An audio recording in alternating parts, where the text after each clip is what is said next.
The way Vanity Fair disparaged Sun Yi and ignored Taman Lark's death is typical of how Asian Americans have been treated by the media. Vanity Fair, like the rest of the American public, has a hard time treating Asians as equals. Sometimes it's silly, sometimes it's a matter of life and death. Either way, the pattern is the same. Asians are routinely disparaged or ignored by the public. Don't believe me? Let's take a quick look at some examples. In the public imagination, Yoko Ono will always be blamed for breaking up the Beatles, even though it was John Lennon that broke up the Beatles. When they break up, all right? And who knows who broke, everyone has a theory. I know. Who broke it up? John. John did. Yeah. When Marie Kondo, a Japanese writer and organizing consultant, started her own line of home products, she was criticized in a way that Martha Stewart never was. One long-established American feminist even equated her success with the decline of America because Marie Kondo doesn't speak English. An attack made even more peculiar because Marie Kondo, like Sun Yi, does speak English. She just has an accent. This treatment of Asians isn't always trivial. It doesn't just hurt careers, it can destroy lives. Witness Abacus, a small community bank in New York. During the financial crisis in 2008, an overzealous DA office was too cowardly to go after big banks like Citibank and JP Morgan, so they decided to make an example of a small community bank owned by Chinese Americans. Reporters in this town were treated to this extraordinary photo opportunity, this almost Stalinist-looking chain gang.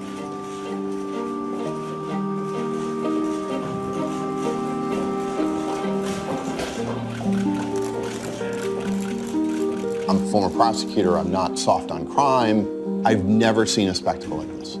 These people were humiliated intentionally for no good reason. He's right. There wasn't a good reason, but there was a reason they were targeted. They were easy to pick on because they were Asian Americans. The press could easily trade their humiliation to score publicity points for the DA office. The community bank would later be exonerated. Their only crime was being Chinese American. Marie Tran, the Vietnamese-American actress, received a deluge of death threats and racist attacks from angry Star Wars fans on social media. Much like the Vanity Fair article attacked Sun Yi's intelligence, these fans attacked Marie Tran's intelligence, calling her autistic, dumbass bitch, ching chong. She was harassed for months before deleting her post. Star Wars fans love their aliens, unless the alien is an Asian American woman. And these death threats aren't just on social media. Even before the coronavirus pandemic, Asians have frequently been attacked in public in America, Canada, and England. It just wasn't recorded until recently. And even when it's recorded, it's rarely reported as a hate crime. Attacking Asians just isn't considered racist, yet Asians are repeatedly attacked for being thought of as foreign and easy to target, easy to pick on. Then there's the fetishizing of Asian women that further makes them a target of violence. In 2015, one man in New York planned to attack 1 million Asian women by bashing in their faces because he felt sexually rejected by them. Police had been searching for him for weeks, suspecting him of randomly attacking Asian women in Manhattan. This woman was attacked on 60th Street and 2nd Avenue. She asked not to be identified. He said, oh, all Asian girls doesn't talk to me.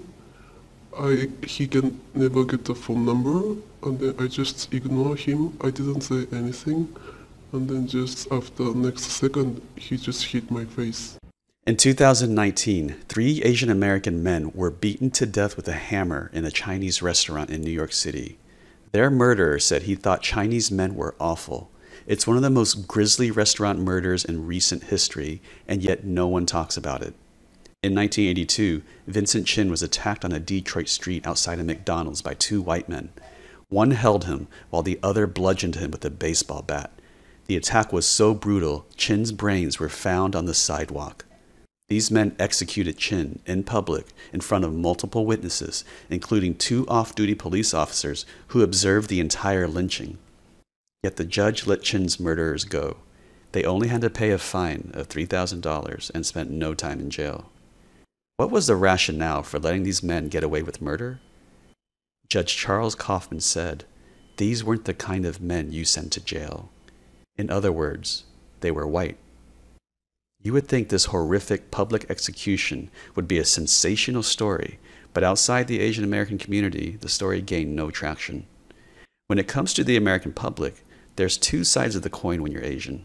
You either get the wrong kind of attention and end up criticized, physically attacked, prosecuted, or dead, or you are completely invisible when you need the attention and you need the justice, disparaged or ignored, the two sides of the coin.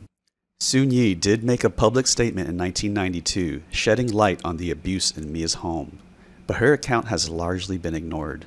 Bob Gruen told the truth when he was asked why, 40 years later, people still blame Yoko Ono for breaking up the Beatles. Why do you think people think that Yoko broke up the Beatles? Because the newspapers said that, because it was easy to say, it was easy to pick on her.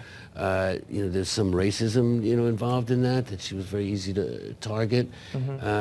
Being Asian, in England where that didn't really go over very well. If you're Asian, the one thing that's likely not to happen is that the American public will take you seriously and with respect. Price you pay for bringing up either my Chinese or American heritage as a negative is, I collect your f***ing head. Now, if any of you sons of bitches got anything else to say, now's the time! How can we get to the truth of the abuses in Mia's home if the accounts of Mia's adopted children are largely disparaged and ignored in the media? And by the ways, Maureen Orth knew that her story did not align with the facts. In an interview in The Ringer, she says they were extremely careful in fact-checking.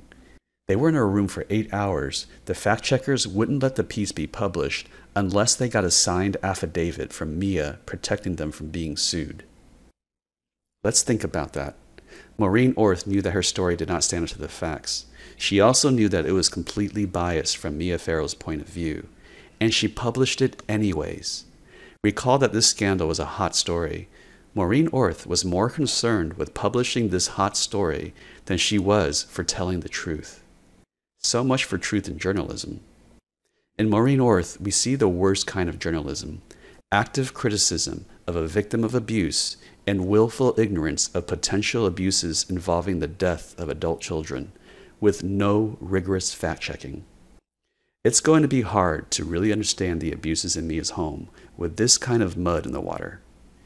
If only more of those children told the truth, despite the criticism that they are likely to receive, despite the fact that their words may fall on the deaf ears of the American public. Fortunately, after Dylan reignited the accusations against Woody Allen in 2018, 2 of those children, now adults, did speak up.